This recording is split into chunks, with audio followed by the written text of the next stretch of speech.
The world number 3 battled on the court for almost 3 hours before securing a place in the fourth round. Simona Halep, photo by Chrysaline Kayo, copyright at Sportvision. Second seed Simona Halep has kept her chances of returning back to world number 1 alive after outlasting Slovakia's Simona Hercog 5-7, 7-6, 1, 6-2, in a marathon third-round encounter at the Miami Open. Halep, who was also troubled by an injury issue throughout the match, struggled to dictate the clash due to some inspired play from her rival. Hercog has only defeated one top 10 player in her career and hasn't been ranked in the world's top 50 since 2012. Nevertheless, Halep was pushed to her limits as she rallied from a set down, hitting 20 winners but a costly 39 unforced errors. It was a tough match. "She played unbelievable," Halep said during her on-court interview.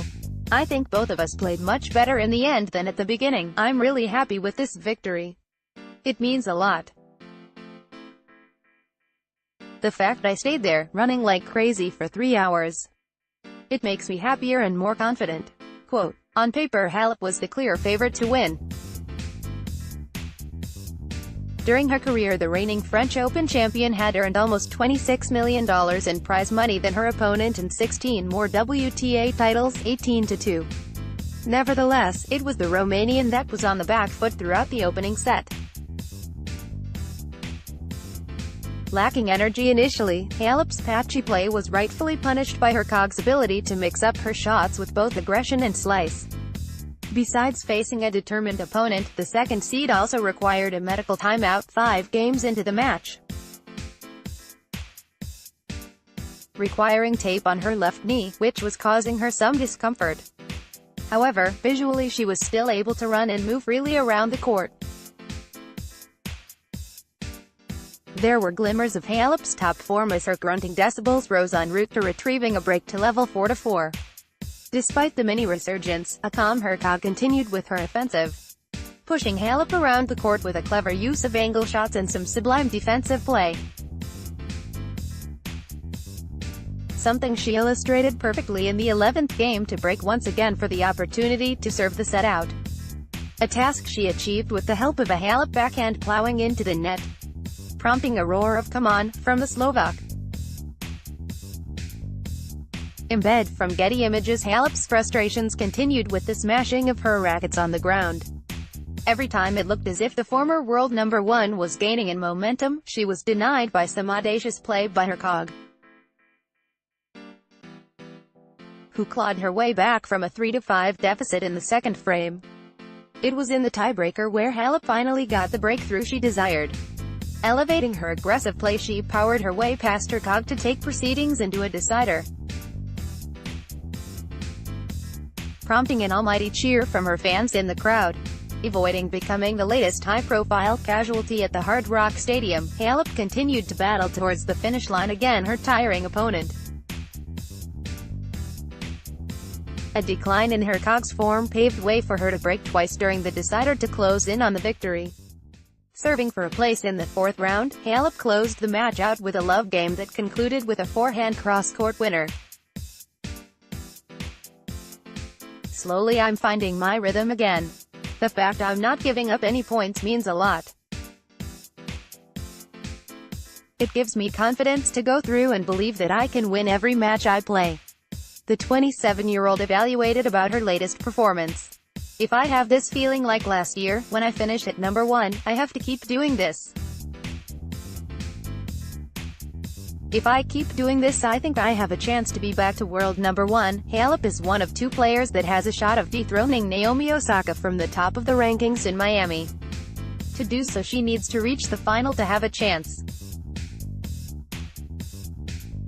The next test for the Romanian comes in the shape of 38-year-old Venus Williams, who made her Miami debut back in 1997. The American encountered little difficulty during her 6-3, 6-1 win over Daria Kasatkina. Williams is a 3-time Miami champion, but last won it back in 2001. Halep is tied at 3-3 in her head-to-head with Williams, but has won their 3 most recent meetings on the tour, including the Australian Open earlier this year. Sunday will see Novak Djokovic, Venus Williams, Simona Halep, and both defending singles champions take to the court. Daria Kasatkina, photo by Kreslin Kaio, copyright at Sportvision. On Saturday, the tournament lost many top players, including both Serena Williams and Naomi Osaka. Serena withdrew due to a knee injury, while Osaka was upset by Su Wei-shih. On the men's side, Roger Federer survived a scare from Radu Albot, and was likely to face Stan Wawrinka in the next round. But Stan didn't make it that far, as he was upset by Filip Krajinovic despite having a big lead in the third-set tiebreak. And then David Ferrer, who will retire later this spring, shocked the second seed, Sasha Zverev. There's been so many upsets on the American hard courts this month. Will that trend continue today? Daria Kasatkina, 14, vs. Venus Williams. In bed from Getty Images. The 21-year-old Russian holds a 2-1 record over Venus, winning both of their previous hardcourt matches. Venus's only victory came at Wimbledon in 2016, where she prevailed 10-8 in the third. All three of their meetings have gone the distance. Their contrast of styles makes for grueling, compelling matches. After a breakout year that saw her enter the top 10 for the first time, Kasatkina has been struggling mightily in 2019. She's just 3-6 on the year, and her 3 wins are over players ranked well outside the top 100. Venus, on the other hand, has been competing very well of late, with 6 wins over the past 3 weeks alone. Those wins include her big upset of Petra Kvitova in Indian Wells, and her defeat of Carla Suarez Navarro just 2 days ago. Venus feels extremely comfortable playing in Miami, with a career tally of 66 wins at this tournament. Based on that history, as well as recent form, Venus is the favorite here. Hubert Hurkacz vs. Felix Auger-Aliassime. In bed from Getty Images. This third-round match is between two of the ATP's hottest players in 2019. Both are young, rising stars on the brink of breaking into the top 50 in the world. Hurkacz is coming off a quarterfinal run last week in Indian Wells, where he defeated 3 top 30 seeds, Kei Nishikori, Denis Shapovalov, and Lucas Pouille. On Friday in Miami, the 21-year-old from Poland upset Indian Wells champion Dominic Thiem in straight sets. His playing style has been compared by many to that of Andy Murray's. On the other side of the net will be an 18-year-old Canadian who is also playing with a lot of confidence. Auger-Aliassime made the final last month in Rio de Janeiro, then upset Stefanos Tsitsipas in Indian Wells. He had to come through qualifying to get into this event, and already has 4 wins this week, including those qualifying rounds. Felix has easy power, and is extremely quick around the court. These two have never met before, so I'm curious to see how the first of what will likely be many future encounters will play out. The winner may be the more physically and emotionally fresh player on this day. I'm just not sure who that will be. Auger-Aliassime has already played 11 sets of tennis this week, while Hurkacz is coming off the biggest win of his career. This should be a good one. Other notable matches on Day 7. In bed from Getty Images. 6-time Miami champion Novak Djokovic, 1, vs. Federico Del Bonis, who only has 7 Miami Open match wins in his career. Simona Halep, 2, vs. Simona Hercog, LL. Hercog won the only time they've ever played, at a 100K event nearly 10 years ago on clay. 2018 Miami champion Sloane Stephens, 4, vs. Tatiana Maria. Stephens would lose almost 20% of her ranking points with a loss today. 2018 Miami champion John Isner, 7, vs. Albert Ranos Vinolas. Isner would fall out of the top 10 with a loss today. The former world #1 speaks out about his first experience of playing inside the Hard Rock Stadium. Roger Federer, photo by Kreslin Kaio, copyright at Sportvision. Playing inside the Hard Rock Stadium for the first time in his career, Roger Federer will be the first to admit that it didn't go as smoothly as he would have wanted it to. taking on Moldova's Radu Albot in his opening match at the Miami Open. The 20-time Grand Slam champion battled back from the brink to win 4-6, 7-5, 6-3. Taking more than 90 minutes before breaking Albot for the first time in the match. The Swiss fourth seed produced a total of 38 winners, but also leaked 41 unforced errors before going on to secure a place in the third round. I felt like all the important points that could have led to something interesting for me, I played poorly because I was in two minds, said Federer. Margins are slim. Then you're down. When you're down, you got to play differently. At the end, it's just about finding a way. These are the matches that are so key during the year for any player, is when you're not sometimes playing your best, when you're in search mode, that you find it somehow, you squeeze through. The three-set test was Federer's first taste of playing a competitive match at the new home of the Miami Open. The venue has been moved from Key Biscayne to the Hard Rock Stadium, which is home to the NHL team Miami Dolphins. The $72 million development includes a 5,191-seat grandstand court, 2 other show courts and 8 additional match courts. The premier court is a temporary structure built on the actual football field. As for the other courts, they have been built over parking spaces around the stadium. It's always going to feel very different in a massive place like this, said Federer.